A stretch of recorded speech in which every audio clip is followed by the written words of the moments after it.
3 roquettes sur Beersheva, une 4e contre la ville de Netivot. Pour la 7e journée consécutive, la région sud d'Israël a été la cible des factions armées palestiniennes.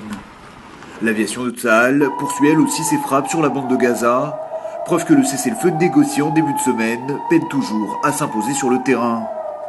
Côté palestinien, le djihad islamique dément toute implication dans les tirs de roquettes, mais désormais, les responsables israéliens redoutent un enlisement de la situation autour de la bande de Gaza. Et une fois de plus, pour des raisons de sécurité, les écoles sont restées fermées ce vendredi dans les localités du sud d'Israël. Récession et baisse de l'aide internationale riment avec crise budgétaire pour l'autorité palestinienne. C'est la conclusion d'un rapport de la Banque mondiale sur la situation économique en Cisjordanie. Un rapport qui s'inquiète désormais de la viabilité du projet de construction d'un État palestinien. D'après les données officielles, le montant de l'aide accordée à Ramallah serait de 600 millions de dollars en 2012. Un chiffre en baisse de 40% par rapport à l'an passé et qui ne permettrait pas de couvrir les dépenses du gouvernement et surtout les salaires des fonctionnaires. Conséquence, les Palestiniens accuseraient un déficit de plus d'1 milliard de dollars. Pour la Banque mondiale, sans une intervention rapide des pays donateurs, le marasme économique pourrait porter un coup fatal à l'autorité palestinienne.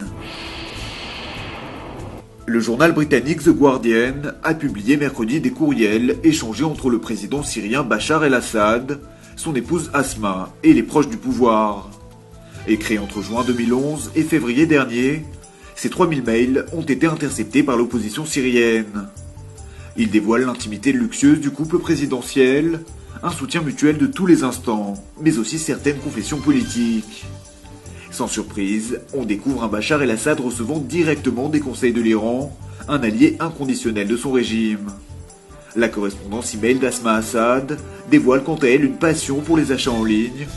La première dame de Syrie a ainsi dépensé des milliers de dollars en bijoux, meubles de luxe, escarpins Louboutin ou encore œuvres d'art.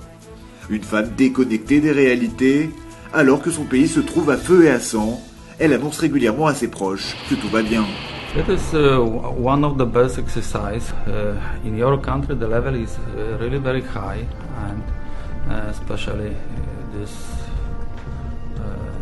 aircraft and pilots F-15 or 16, and you have a great experience and very good training.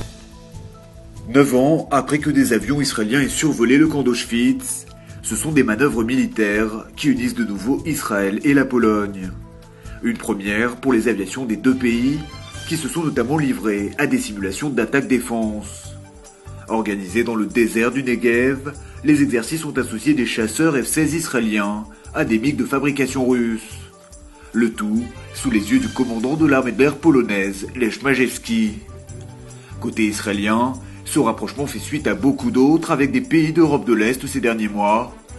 Depuis la crise qui l'oppose à la Turquie, l'État hébreu cherche de nouveaux alliés régionaux. Qui l'eût cru, un projet de coopération régionale réunissant l'Iran, la Turquie, le Pakistan ou encore la Jordanie et Israël.